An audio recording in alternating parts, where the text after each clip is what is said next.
Okay, so this is period control, EST 100, week 1, class 2, guess part 1. So we talked about current and voltage, and we would like to know what is the relationship between current and damage. So these are the effects of currents from 0.015 to 0.5. 0.015 seems to be very small, but it does do some damage. So 0.001 amp, you feel something. So if your hand is wet, probably you'll feel some kind of tingly feeling. If you ever put your tongue in that 9-volt battery, I think we all did that. I did it, I don't know. So it feels kind of tingly. So you feel something. 0.2 amps, you might get stuck. See how what is the difference? 0.2. You might get stuck. The current is so strong it will activate your muscle to seize, and you cannot let go. You lose control. Something's controlling your body now. So 0.1 amp, ventricular fibrillation. So you start like messing up with your heartbeat. It goes through your body, it goes inside. You'll have issues. So 0.2 amps, severe burn and respiratory paralysis. So that's 0.2 amps. So what about the light socket? How much amps do you think you go through this? Around 0.15, which is a lot. That's fatal. So if you get a question, what is fatal? It's 0.015. That could be fatal. Of course, it always depends on how do you get stuck. And check with the book.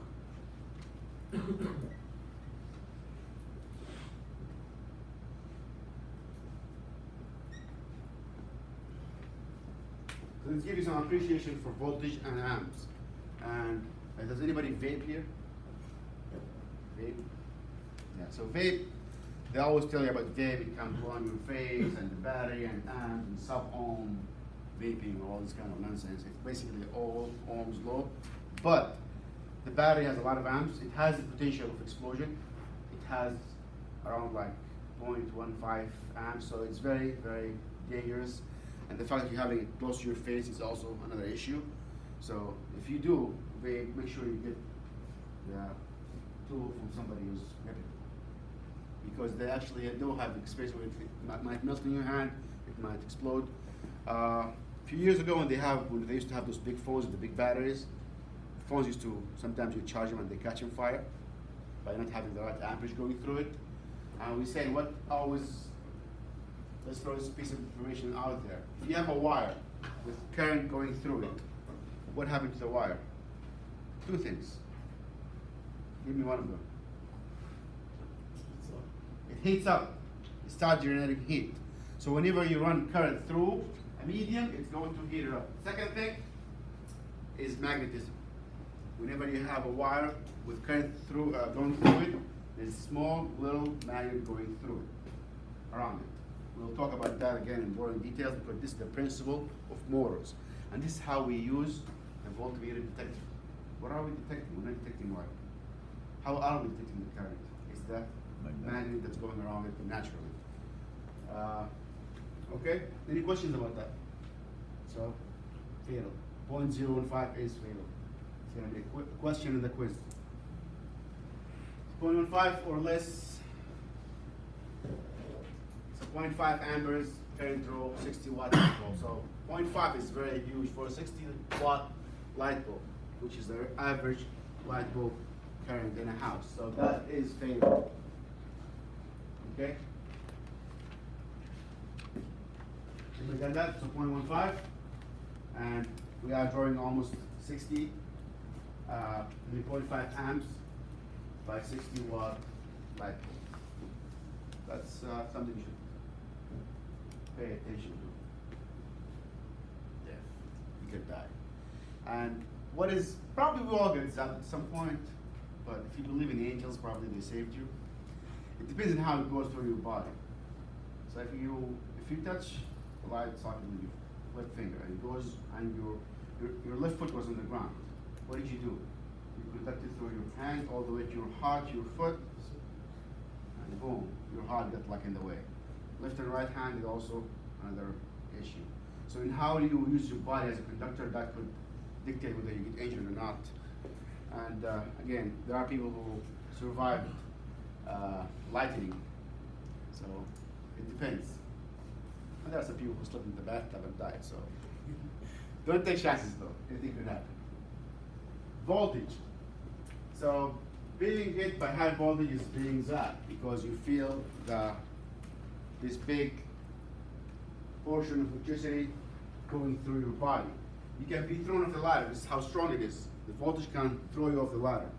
And your body has charges, has negative and positive charges as you go along. So we said for HVAC or any electricity related work, we use a ladder made out of rubber or fiberglass. Do not use aluminum. I know it's light and nice and shiny, but that's a conductive, right? So you can get thrown off the ladder. It's a non-conductive ladder. What's a non-conductive material? Wood is usually non-conductive unless it's wet or saturated with something. So if it's wood, and it's wet, probably it is conductive. I had a student who did this piece of art, which he wet a piece of wood with salt water, and he ran 10,000 volts through it. And you can see the vein all being burned. It's pretty sweet. But it goes through it. Plastic is also non-conductive material. Rubber is also non-conductive material. We'll talk about the science behind that in the next week. I don't want you to know all the nitty-gritty, but at least you have an idea of what's happening. Why is it conductive?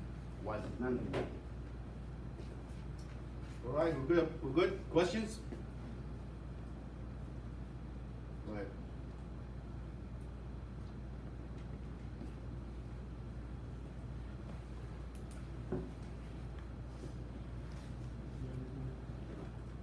So this is NEC. NEC is the National Electrical Code.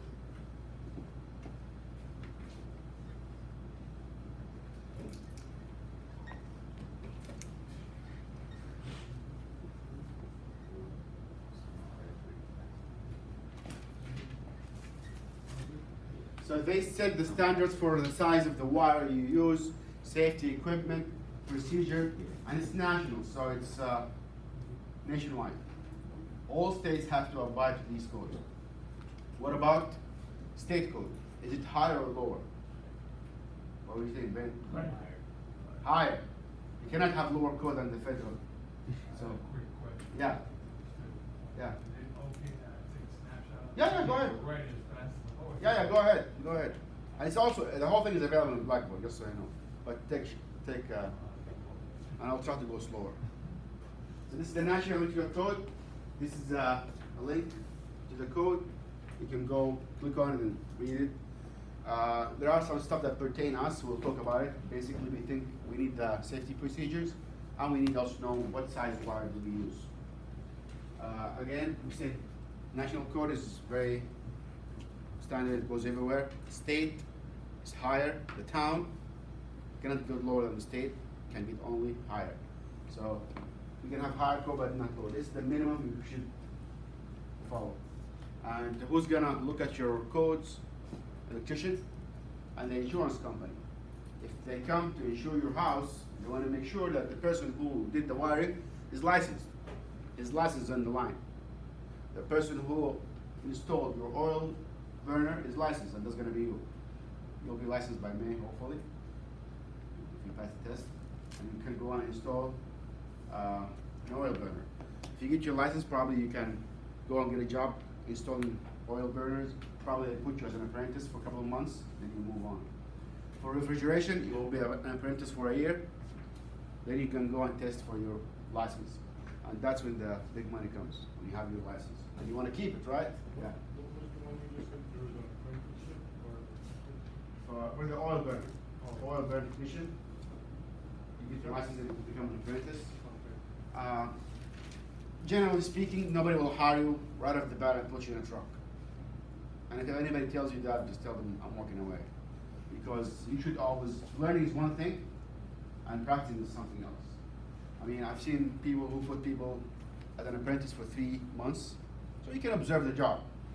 you're only seeing seeing stuff in pictures now in the lab. It's different when you do it day by day. So you need to get some practice first.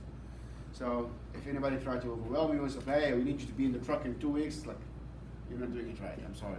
You're putting a lot of your license and your safety is on the line. Don't assume because somebody's been doing something for 20 years that they're doing it right. You know, sometimes they get away with it. Doesn't mean that they're doing it right. Question, man. Yeah, I have a question. Probably a few here might want to answer. Yeah. Yeah, go ahead. As far as having a felony on your record and getting a job in the field, what's your opinion? That's something you want to check with workforce development. There's a lot of ins and outs to it, and I think they can tell you the right answer. I can guess on it. It's not my place to guess, you know. But we got some guests coming here from workforce development, and they talked about that. And I know there are new regulations now, so check with that. Yeah, building 19. Yeah. Apply with, in apprenticeship with the fireman's license as well? Yeah, yeah. Code. So grounding. What does it do? So we know current needs a path to follow, right? And that's what's called closed circuit. If you have no circuit, there is no path, there is no flow. So grounding, it's basically connecting the circuit to the ground. Why? So we'll have an easy path for the current to follow.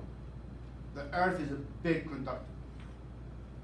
Imagine having a huge wire there sitting for any excess power.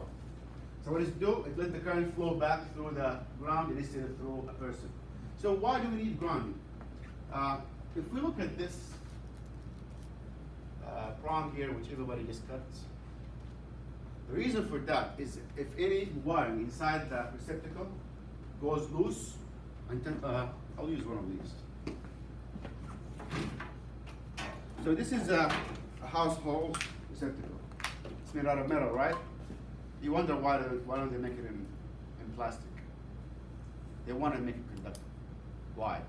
If the wire inside will get loose and touches the box, what would happen? There is a ground in here. It doesn't have a ground. But there's a wire connected from this box all the way to a big ground in the ground. So the current, if you touch the casing, it's not going to get to you because it's already found a path. So current always look for the easiest path, right? So that's the purpose of grounding. So in this case, if this guy is holding a power drill, it's connected to the wall. So this is a lot of voltage, a lot of sparks. Anybody use one of those hand drills and you see the spark flying inside? It's high power. So if one of those wires got loose and it hit the casing, if there is no ground, it will go through your body. If there's ground, it will go through the ground, which is a better conductor. You or the ground, or Earth. Earth is bigger. So it's going to go to Earth first. So that's why we need ground.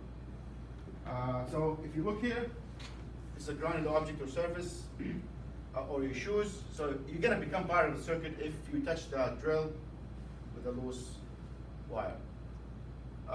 However, if we have a ground in here, the excess line will go through the ground. In this picture here, toaster, somebody's washing dishes, you're gonna become the connection here if there is no ground. If you go into your kitchen now or your bathroom, wherever there is water, there's always something called GFCI. It has a small little button inside. If you use your hair dryer for long to pop, towels pop, you want to reset it. And GFCI, what it does is it detects any ground and trips. Why? Because if you have ground and you have water going on here through the sewers and piping, that's a lot of ground, and you touch it, you're going to become part of the ground. So, does it make sense a little bit? Is it confusing? So ground is an easy path for the current to follow instead of you. You always want ground. Where do we want ground? Handheld equipment, wherever there's human involved, and wherever there's water. If you're in the bathtub, you don't want to be around appliances where there's electricity. In South America, they use on-demand heating shower. So you look at the shower head and there's wires coming out. I mean, I'm sure it's safe, but it just freaked me out. If anything goes wrong, you're gonna be electrified. I'll tell you about the story when I get Zach in the back up. It's a really fun story. But, let's move forward. You have a question? Yeah. Is it true that if you're like in a helicopter and you're messing with the, you know, like the posts that have like the for the TV and stuff like that, like the post tower, Yeah. the post. Is it true that if you're in a helicopter and you're messing with it, is it gonna affect you?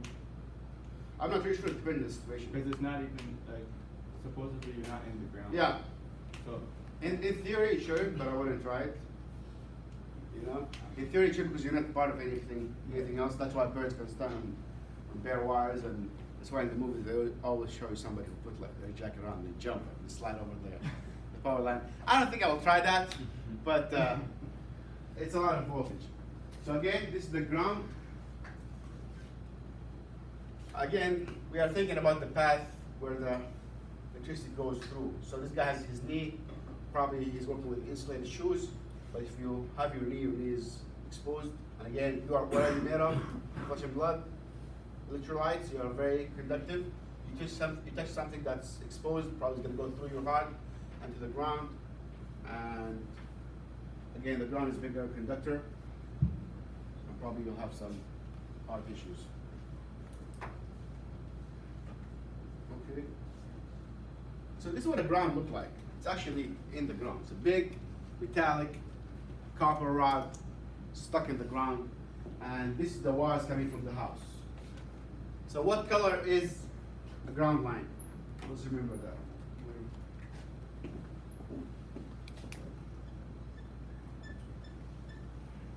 Two colors, either green, Black. no, copper, it's bare wire. They call it bare wire.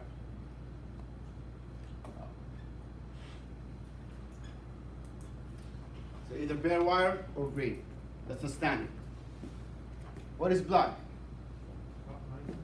Negative. Hot lines. No, hot lines or power line. White colors are always neutral. If you can't remember those three, you have covered a lot of material already. Black or color is usually power, white is usually neutral, and green or bare is copper. Is that ground? Okay.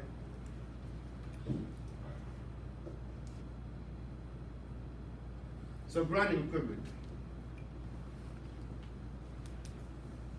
Actually, let's pause now and take 2 minutes to discuss ground.